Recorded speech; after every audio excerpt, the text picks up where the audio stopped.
pas shumë rrugëve gjini i cili ka sulmu person është shumë i vjetër dhe i fortë dhe njeriu në këtë rast nuk po mund të këndjellë. Është e vërtetë, domethënë njerëzit realisht kanë probleme, bota e gjinëve dhe shejtanëve dhe djallit ekziston, mirë po pa dashur Allahu asnjë gjin nuk mundet me depërtuar trupin e njeriu.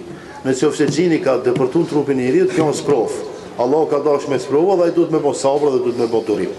Mirë po, ata mësimet që ai hoxha ose ai që e frin, ai që i këndon Kur'an jep, ai duhet me realizu. Për shembull, nëse hoxha të ka thonë, unë të kam frin, mirë po ti për me luftu këtë gjinin, duhesh më falë, duhesh me bon këtë e këtë, duhet patjetër sikur ai te mjeku kur shkon, je bon operacie, pastaj e ke po me sekunda 19:59 për hapin. Se po ndodh diçka.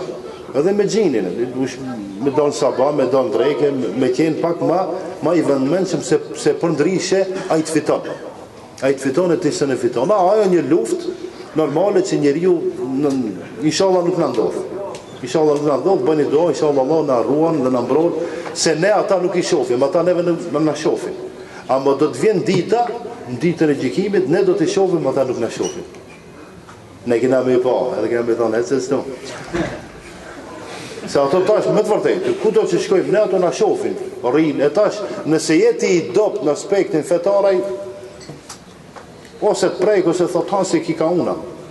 Ama edhe ata që janë të fortë në aspektin fetar, janë namazdi, janë njerëzit mirë, edhe ata sprovohen. Pse Allah i sprovon edhe ma të argumenton të ai person se sa është i fortë, se e ka për një me, të ne thonë me gjithmen se e ka fejtë.